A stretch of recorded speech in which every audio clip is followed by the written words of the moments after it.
Hi, do you know what today's thought? In an earlier thought, I shared the amazing, well, maybe not so amazing fact that after Eisenhower, every Republican candidate for president has at one time or another in the campaign been compared to, well, either called a fascist, compared to Hitler, or called a Hitler sympathizer, and even being called the very personification of Hitler. So it was inevitable, I suppose, that our Democratic friends, some of them would get around to accusing Trump.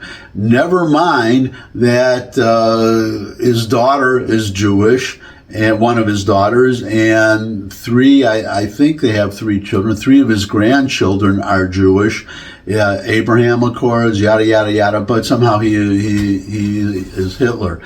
But I could reply to that, but I'm not going to have to, because I'm going to show you a video from a Holocaust survivor. A Holocaust survivor responding to the Democrats who are making these accusations. And, well, listen and watch.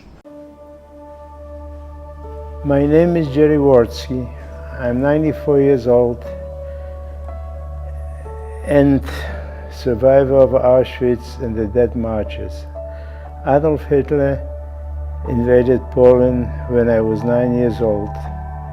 He murdered my parents and most of our family. I know more about Hitler than Kamala will ever know in 1,000 lifetimes.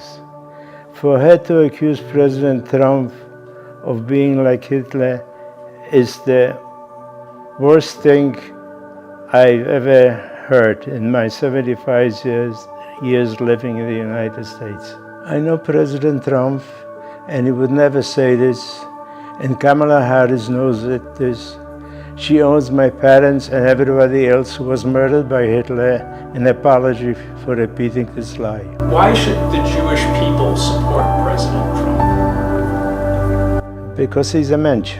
I believe that President Trump is definitely going to be good for Israel, because in everything that he's done up to now was in favor. He never double-crossed anyone, and he never showed any weakness. Watching President Trump pray for the hostages at the Ohel and getting to spend time with him so meaningful. He has always stood with the Jewish people and the state of Israel. There you have it, my Democratic friends. A Holocaust survivor, not only shaming, I hope, those Democrats who are making this accusation against Trump, but this Holocaust survivor is actually voting for Trump. As am I, by the way. You should know by now, if you've been watching this vlog, or maybe just by looking at me, I'm Jewish and I'm voting for Trump. I already did early voting. So that's my and I urge everybody to vote. Oh, and if you an indication of how well this Trump is Hitler smear is doing is that Kamala Harris's Republican support is very low. It's the lowest since back to the 80s. I don't remember the last year, but it's very low. It's gone down. That's the point. And I guess I'll just leave it at that. Thanks for stopping by. Comments always welcome in the comment section below the video. Share this video with anyone you think would benefit from it. But most of all, come back and see me again. I would love to see all of you again. And until I do see all of you again, bye.